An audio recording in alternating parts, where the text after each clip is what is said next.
मिनश्शैतानिर्रजीम बिस्मिल्लाहिर्रहमानिर्रहीम। Class first and UKG subject Urdu. प्यारे बच्चों, तुझु जाना कि हरूफी तहजी पारान बे अमिक हम आदि शक्ल या बदलती हुई शक्लें हरूफी तहजीज तमन हज जानकारी हासिल आज करान।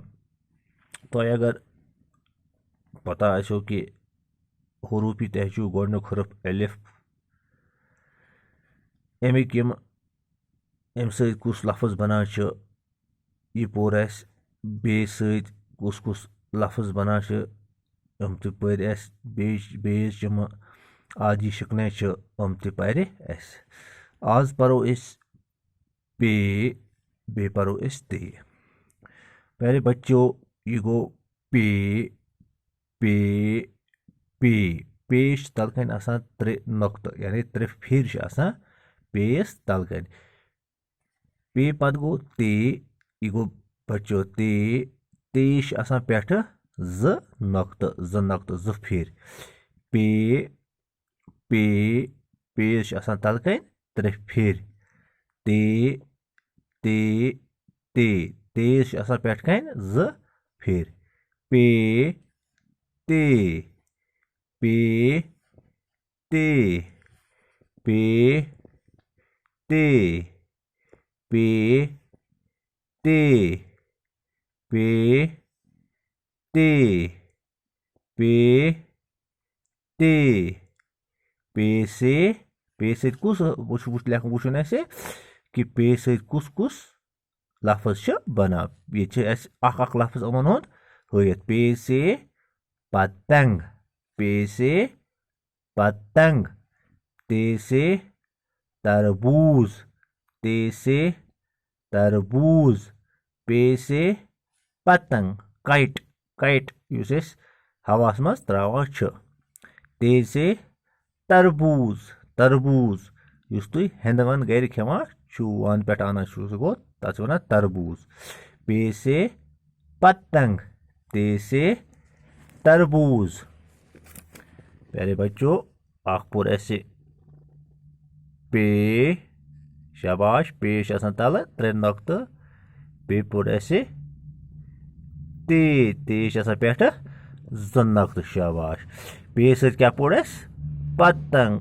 पे अत पे कुस कुस हरूफ पे ते नून गाफ पतंग। यह गो पे, यह गो ते, यह गोस नून, यह गो गाफ गो पतंग। गो पतंगस मज कस हरूफ अस अख पे, बे ते, बे नून, बे गाफ। ये गो यह पतंग, शाबाश। अम पे गोब्रो ते सत तरबूज। ते रे गो तर, बेवा बूज, जे बूज तरबूज। तरबूजस मज गोब्रो ते प्लस रे प्लस बे प्लस वाव प्लस जे गो तरबूज। गोब्रो युस पेज या तेज अत पत पन पन्ने आदि शक्ल यानी ये कुन लफ्जस मज लेखन यह पन शक्ल बदलावान, यह पन शक्ल बदलावान। गोड लेखो अस पे, यह गो पूर पे।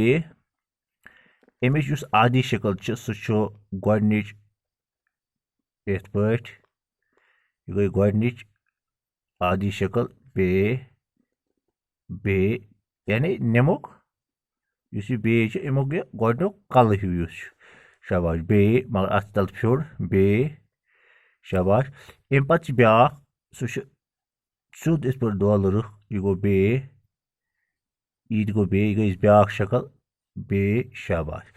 अम पे ब्या कि यम आय, यह गो बे, यह गो बे, यह गो बे यानी यम अक शक्ल, यह अक शक्ल, यह अक शक्ल यानी बे पे युस पे पे पे पे पे चूँकि बेस तह इथे पे शक्ल सिर्फ नक्तन फर्क न बेस नक्त तो पेस 3 नक्त शाबाश पे यह गई शक्ल दोयम शक्ल त्रेयम शक्ल यह गो पूर पे शाबाश वो करो इस्तेमाल यह पे कत लगान यह पे कित पे लगे यह पे लगे गो वो गोडनुक पे यह पे अस पतंग लिखित पतंगस मज बिल्कुल यह पे लिखित एक पे यह गो पे यह गोस नून ते यह गोस नून यह गोस गाव गो पतंग यह गो पे यह गो ते यह गो नून यह गो गाव क्या गो पतंग शाबाश इथे पे ऐसे बे मिसाल के तौर पर इथे पे लिखो पे रे नून दाल हे गो परिंदा गो यथ मज आव यह बे यह क्या वनो यह शक्ल ठीक है परिंदा इथे पे वारियाह तम लफज अल्फाज यमन मज ऐसे यह शक्ल पेश यह लगा इथे पे यह पेश यह पे यह पे यह शक्ल यह लगा अगर लिखो पुख्ता पे पे खाए तेहता पुख्ता यथ मज आव यह शक्ल इथे पे पे खाए वावल फा डेहडा पखवाड़ा वगैरह अत मज आव यह पे इथे पे अल्फाज तम यमन मज लगा अम पे ब्याख यह सहल यह गो अत मज आमुत पे आमुत यह अत मज लिखोस पा पे एलिफ पा कीजा पाकीजा पा खाना पाखाना वगैरह वगैरह अम पे ते सत आव तरबूज ते सत आव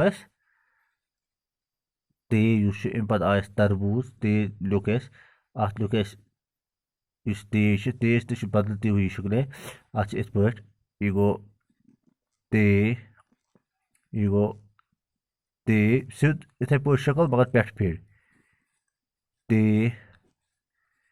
ते ते ते ते ते ते यानी यह गई बदलती हुई शक्ल यह गई ब्याख यह गई ब्याख तो यह कत लगी यह ते यह ते गोथ लोग यह तरबूज मज तरबूजा इथे पे लगे ते वाव तव रात तवरात इथे पे यह गोस ते खाए ते गो तखत इथे पे गो ते खाए ते खाए ते तखत इथे पे गो ते एलिफ तावीज़े तावीज़ ते एलिफ कीफ ताख इत पे इस्तेमाल मुख्तलिफ जायन लफ्जन मज गसान यह इंफॉर्मेशन पे तो तेज कि पे तो ते यम अत बदलती हुई शक्लें शक्ल बिल्कुल बेस तो यह पेस तो यह तो तेज तो यह पे तेज गो सेम शक्ल मगर फेड़न हज फर्क बेस तलकन फिर पेश तलकन 3 फिर तेज पे 2 फिर उम्मीद कि तुम आसो यह समझ आमुत तो अत करो तुम घर ट्राई बाकी आज खतर गो युत अस्सलाम वालेकुम वरहमतुल्लाह।